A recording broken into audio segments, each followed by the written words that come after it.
Hello and welcome to Rand Squawk Weekly Wrap video. First of all, Happy New Year, and a pretty good start to the year it has been for equity markets, with the S&P 500 rallying around 2.5% ahead of Friday's close in just the 3 trading days we have seen in 2013. And this all follows early on New Year's Day, US lawmakers reaching somewhat of a resolution on the fiscal cliff, pushing away a lot of those tax hikes that were due to hit the middle class. However, on the flip side, not quite agreeing on those spending cuts, with the deadline for debt ceiling negotiations fast approaching in 2 months' time.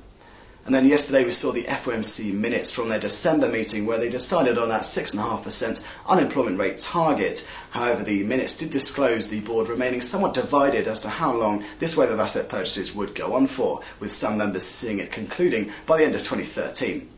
But on that topic, today we did see US unemployment rate coming at 7.8%, so still pretty far away from that 6.5% target, and non-farms coming in alongside expectations at 155,000.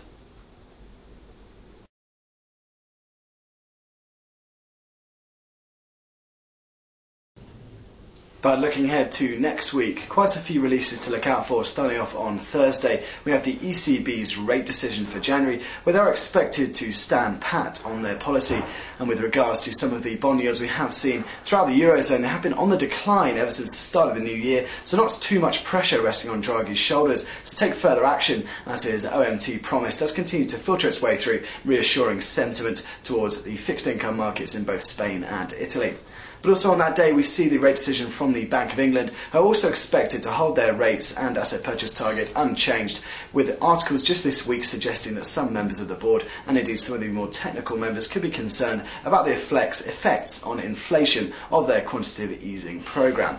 And also we see Alcoa kicking off the US earnings season, see if they can keep up some of the relatively strong performance we saw during the second half of 2012. So of course we will bring you that as soon as it hits the wires, as well as any other relevant commentary to your trading. But in the meantime, that's all from me. Make sure you have a great rest of the day and a fantastic weekend.